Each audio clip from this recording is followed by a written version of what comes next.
Presentation of Science Trek on Idaho Public Television is made possible through the generous support of the Laura Moore Cunningham Foundation, committed to fulfilling the Moore family legacy of building the great state of Idaho. The flow of the sun's energy touches all living things on Earth. But how are plants and people connected? Stay tuned and we'll answer your questions about the food web. Science Trek is next.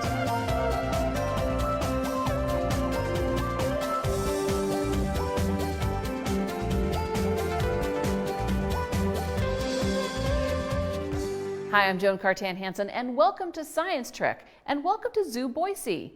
We're here today to answer your questions about the food web. But before we do, let's learn a little bit more. Hey, kid! What? Did you know you're the top of the food chain? Huh? Yeah, you know, top dog. Numero uno. The top of the food chain. Uh-huh. So what's on the bottom? Funny you should ask. Food chains don't start at the top. They begin at the bottom. No, not that bottom. They actually begin here. Sunlight is energy, and energy is what all living things need to survive. So the food chain is how energy moves through nature. Basking in the sun is how plants convert energy into food, and lots of animals eat plants, even you. So when an animal eats some plants, that energy moves from the plant to the animal. Yeah! And when that animal gets eaten by another animal, Yummy. the energy moves again. Even a dead animal still passes energy. Dead salmon, anyone? Yeah. Insects, bacteria, and other creepy crawlers like these maggots will feed on a fish carcass. Other fish feed on the insects, The bug. and bears will eat those fish, and so on. Here, fishy, fishy. Also, how many of you use fertilizer in your garden? Bat poop is the best fertilizer around, and it's mostly insect parts. And think about other fertilizer like cow manure. It's really just digested plants. So fertilizers help plants to grow. The plants then convert energy from the sun into food by using photosynthesis. This makes plants producers. The animal that eats the plant is called the consumer.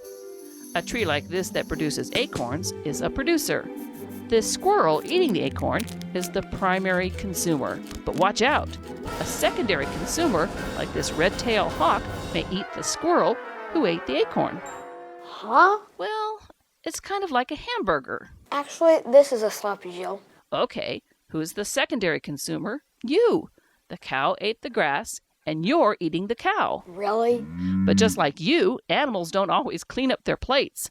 That's where scavengers come in. Scavengers like this vulture are nature's cleanup crew. You could say they clean up the leftovers, taking the energy from dead animals to power themselves. You may have a scavenger in your house. But I don't have a vulture in my house. Well, let's say your mom produces some cookies. Then she would be the producer. If she gave you a plate full of oatmeal raisin cookies, Thanks, Mom. you would be the primary consumer. Hey, what do you call these guys stealing my cookies? Yeah, well, they would be the secondary consumers. And don't forget Fido. See, you do have a scavenger in the house. Nom, nom, nom, nom, nom. What we've just shown is a simple food chain. But think about all the food chains going on all the time around you. Take something pretty common like a spider. This one is eating a grasshopper. But how many other animals want to eat the spider?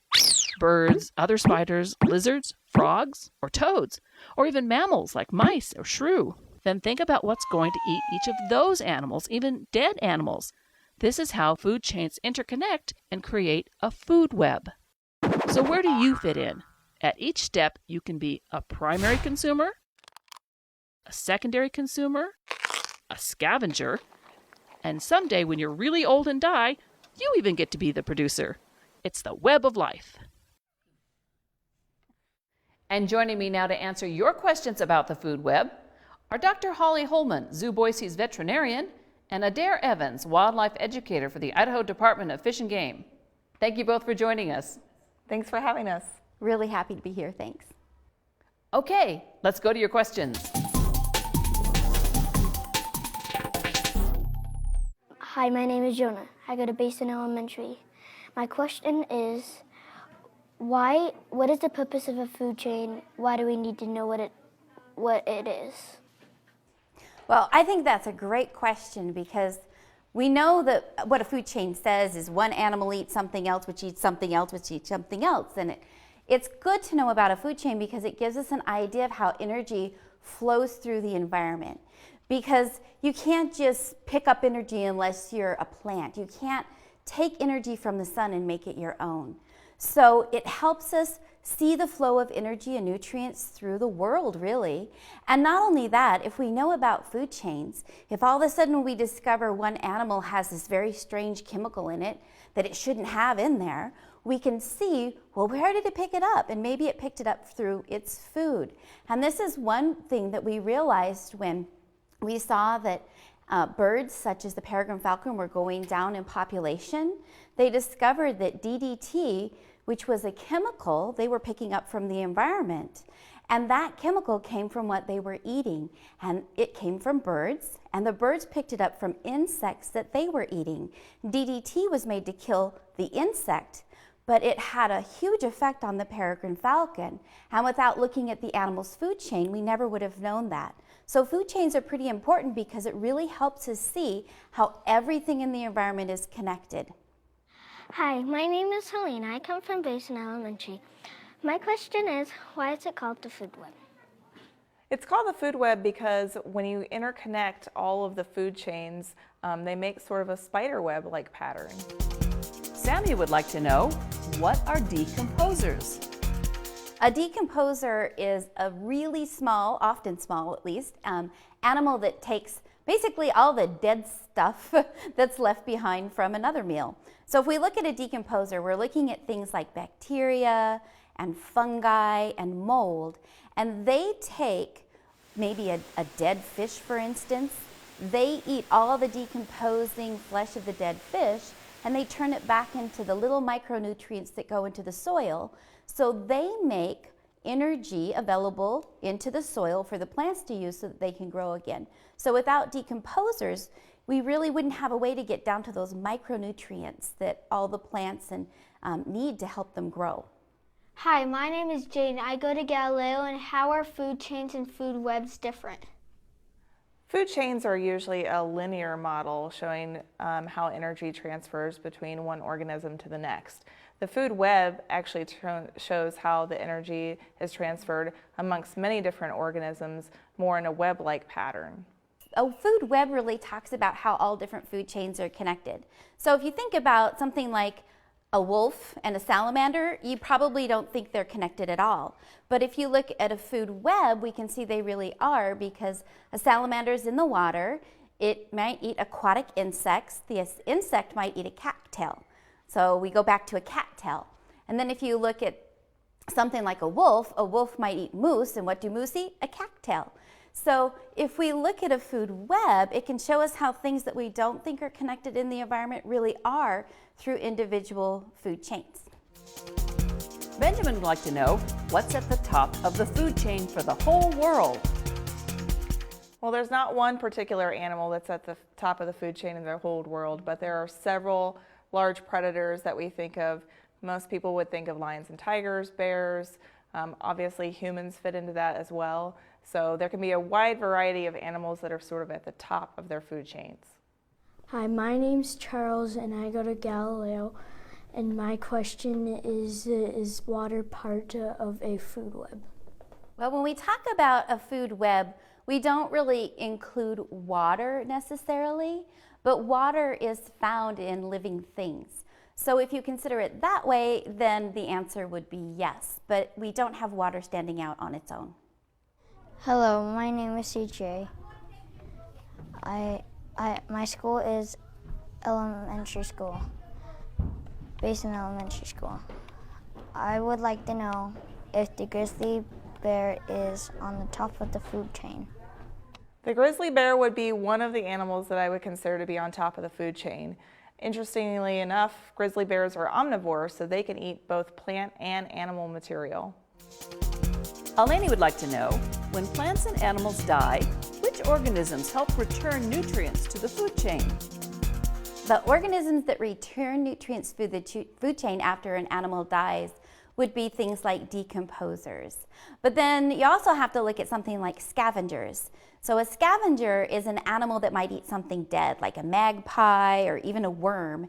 And then they are also returning all those nutrients really through something that we might think is kind of yucky, which of course is their scat or their poop. So in a way, it's both the scavengers and the decomposers together which help to break down a dead animal and return the nutrients to the food chain.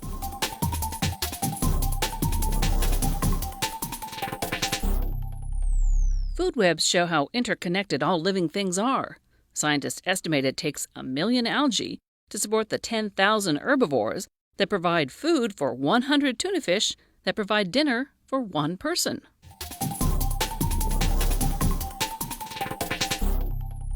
My name is Adare. I go to Galileo. My question is, do animals eat lots of different kinds of animals?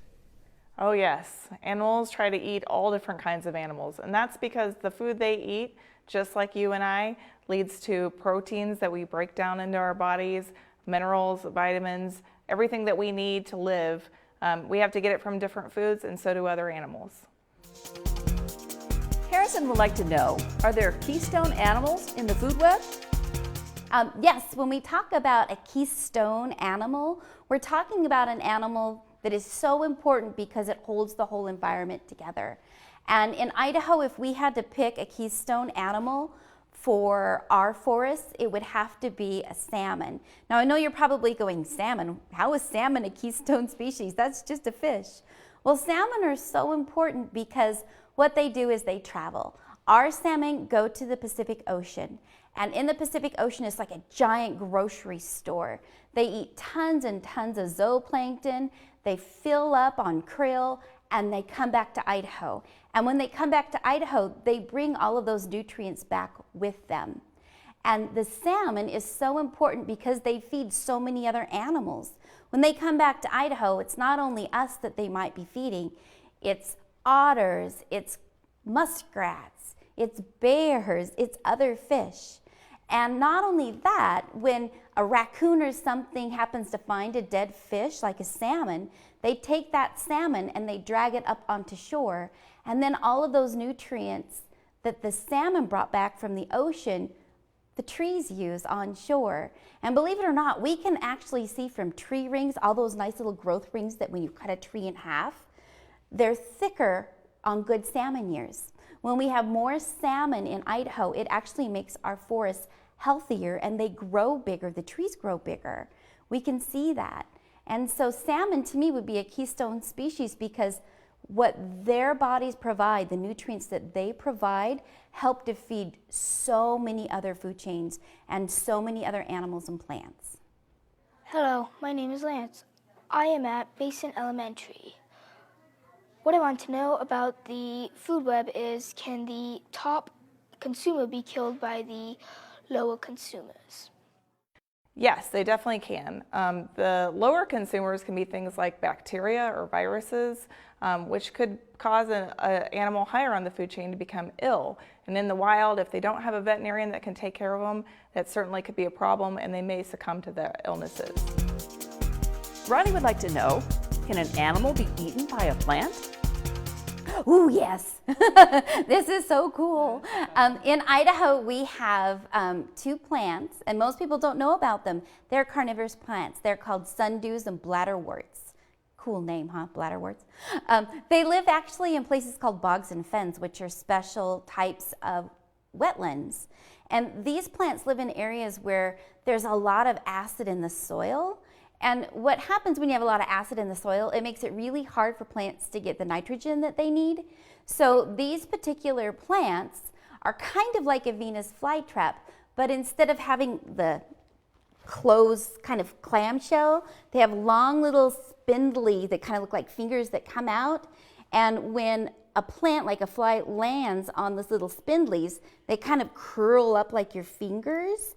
And that's how they capture flies and other things that land on them. And so by absorbing the energy and the nitrogen from the insects that land on them, the bladderworts and the sundews are able to to get the nitrogen that they need to survive. They not only, though, need to have the animals. They not only need to have the insects, they also still need the sun. So they still are able to make some energy through photosynthesis, but they need the animals to get the nitrogen to make them very healthy. Hello, my name is Hannah, and I go to Basin Elementary, and I would like to know what snowshoe hares eat. Snowshoe hares, like other rabbits, eat a lot of plant materials. So they'll eat any grasses, bushes, sometimes they'll even feed on trees. Colin asks, why can't lions and tigers eat plants? Well, lion and tigers can eat plants, but they don't have a digestive system that is equipped to handle plant material. So most herbivores have a very large, complex GI tract that will actually help them break down cellulose, which is probably the main component of grasses and other plant materials. And it's just almost impossible for any other type of animal to be able to digest that product. So lions and tigers, if they ate grass, would probably just pass right through them. Avery would like to know, what other scavengers are there that's not a turkey vulture? When we talk about scavengers, a bear is a scavenger. Grizzly bears in Yellowstone Park eat a lot of dead bison and dead elk that they find in the wintertime. Even something as teeny as a little chickadee, which is a little teeny weeny bird about this big. They're known for mostly eating maybe sunflower seeds out of your feeder at home, but if they happen to find a dead animal, they will pick the fat off of the animal. We have weasels, just about anything you can think of could eat a dead animal. Food's hard to find sometimes, and if you're an animal like a coyote, you don't want to risk your life trying to go after an animal that's going to bite you or scratch you or kick you in the head. So if you can find something dead, always a first choice.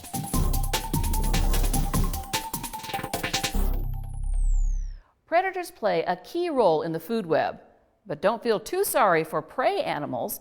Prey animals have figured out lots of different ways to protect themselves. Rocky Mountain bighorns use protective coloring or camouflage to hide from predators.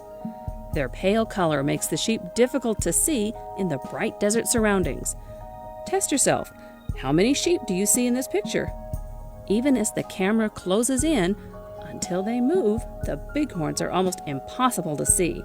Other prey animals, like porcupines, have clever defenses. If you've ever been stuck with a porcupine quill, you know it hurts! Many large prey animals, like antelope, deer, and elk, rely on speed to outrun predators. They also have excellent hearing to help them detect and attack. And here's one more adaptation that helps many prey animals. See how the eyes on this elk are positioned? Wide apart on the side of its head. That gives an elk a wide range of vision to help spot an approaching predator. But prey animals aren't the only ones with special tricks. Predators have some pretty sneaky ways of getting what they want. Most predators have binocular vision. That means their eyes are set close together so they can look straight ahead and see over great distances. Binocular vision helps predators like this wolf spot its prey.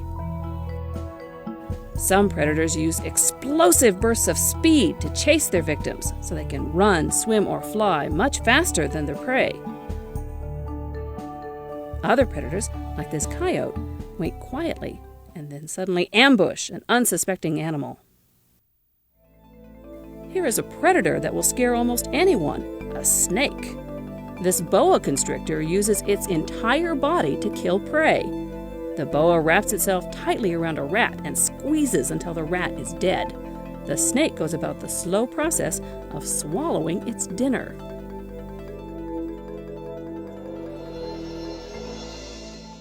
At this point, we've seen some of the more obvious predators out there, but predators are everywhere.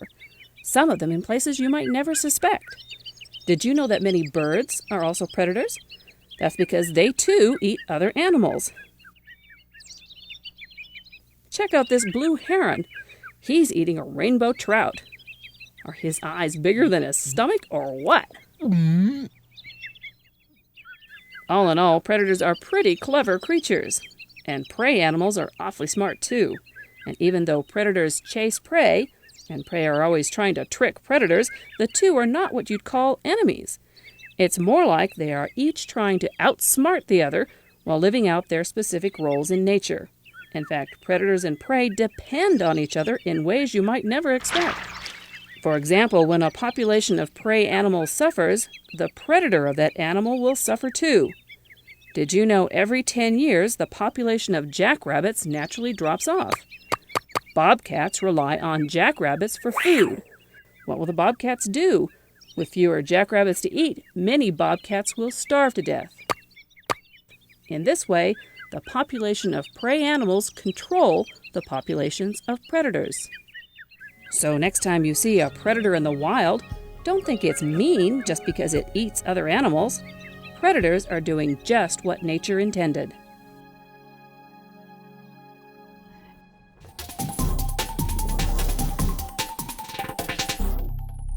Hi, my name is Paige, and I'm from Basin Elementary School.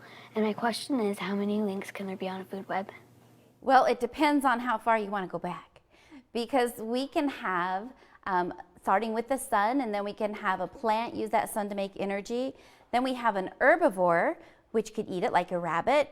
And then we have consumers of the rabbit. And so we have all kinds of links. We could go anywhere from 6 to 7 links depending upon how many animals we have eat another animal. Hi, I am Ella. I go to Galileo, and my question is, where does a food web start? Well, all food webs have to start with a source of energy. And so when we think of that, we think of the sun, because the sun is the only source of energy when we think of our planet, at least on the surface. And so plants make their sugar energy from the sun through photosynthesis. So I always like to think of food chains starting from a source of energy. So when we think of on the surface of our world, that would be the sun. If we think of places like deep oceans where no sun can reach, then we have to think of it starting actually with kind of an interesting thing, which are deep sea vents. Deep sea vents really deep in the ocean release all kinds of minerals and chemicals. And there's this little teeny bacteria that live among those deep sea vents, and they can use the chemicals coming out of the vents to actually make their first source of energy deep, deep, deep in the ocean. So I always think of it coming from a source of energy. So for me, it would be the sun, or it would be those really deep sea vents that the bacteria use. Troya asks, what is a microbe? A microbe is a really, really small living being that usually would be like a bacteria, fungi, virus. And so we think of them being super, super tiny, which is why they're called microbe, which is microorganism. I'm George, and I go to Galileo, and my question is, does a food chain only have food in it? Does a food chain only have food in it? Well, it depends on what you think of as food, I think. If you're a bacteria and you're going to use some sort of a mineral as your food, that's great for a bacteria, but maybe not for a human being. So I think it all depends on what the animal thinks of. For us, we would think of food as maybe being a strawberry or maybe a piece of chicken. We don't necessarily think of eating an individual mineral, but for some certain creatures like a bacteria, that would be the case. Gunnar asks, why are predators at the top of the food web? Well, predators would be at the top of the food web because they are the ones who ultimately eat the other animals and return the energy back to the soil by pooping. My name is Haley, and I go to Galileo STEM Academy. And my question is, does a food web include all animals? Everything in the world is interconnected. So if you think of it that way, then the answer would be yes. Because everything, if you look at everything in the whole world, I know that's really hard to think in that way, but in my mind, everything would have to be connected in one way or another, because where do we all get our energy source on the planet? For the most part, it's the sun, and that's where everything starts. Maddie asks, what animal is the top of the food chain and what animal is on the bottom of the food chain? It would really depend on what food chain you were looking at. We always think about the top predators being at the top because they are the most likely to eat other animals and not be eaten by another animal. Who's on bottom, again, depends on who's on top, I suppose. But it could be something as simple as plant. It could be another small creature. It's hard to tell unless you know what food chain you're looking at. Amy would like to know, how does energy pass from one animal to another? So energy passes from one animal to another animal when they eat something. When you eat something, your body has to break all of that, whether it's a plant or an animal, down into all of its little individual components. And then your body uses that to make cells in your body and to run your body, to do all the things that you need to do. And so that's how energy passes along. Unfortunately, every time that energy is passed, we lose a little bit of the energy because we unfortunately need energy to make energy. And I know that sounds really strange, but when an animal eats a plant, it gets more energy from that plant than when the cow eats the plant. And then when we eat the cow, even less energy comes up the food chain. So at each point, we lose a little bit of energy. Holly, before we run out of time, let me ask, why did you decide to become a vet? Well, I started off loving space and wanted to be an astronaut as a young child, but somewhere along the line I fell in love with animals and I haven't stopped since. So I've dedicated my life and my career to helping animals, and that's how I became a vet. Adare, if someone is interested in getting a job in this field, what should he or she study in school? Math and science. Math and science are really important. You don't have to absolutely love math, but math is super important because everything really involves a little bit of math. So study hard, read books, learn some math, read all you can about science, and math and science is the way to go. I'm sorry we have run out of time. Thank you, Holly and Adare, for answering students' questions today. It was great fun, thanks. It was a lot of fun, thank you. Do you have a question for one of our future shows? You can email it or send it as a video question. Record it on your cell phone, tablet, or webcam. And if you're an educator, we'll even lend you a camera. And if you send in a question, you and your class can win prizes. Our last prize winner was McKayla in Mrs. Hoffman's class at Hawthorne Elementary. To find out about today's topic, go to the Food Web section of the Science Trek website for facts, links, lesson plans, and more. Or watch Science Trek the Web Show. So send in your questions, and each week, check out my blog for the latest science news for kids. You'll find it all at idahoptv.org/science-trek. Thanks for joining us, and we'll see you next time on Science Trek.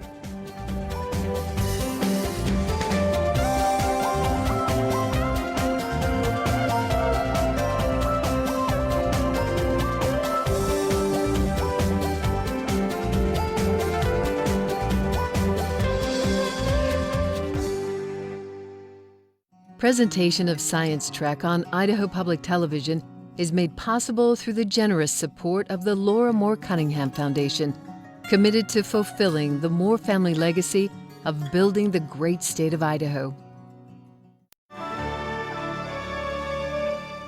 If you want to learn more about this topic or watch our videos, check out the Science Trek website at idahoptv.org/science-trek.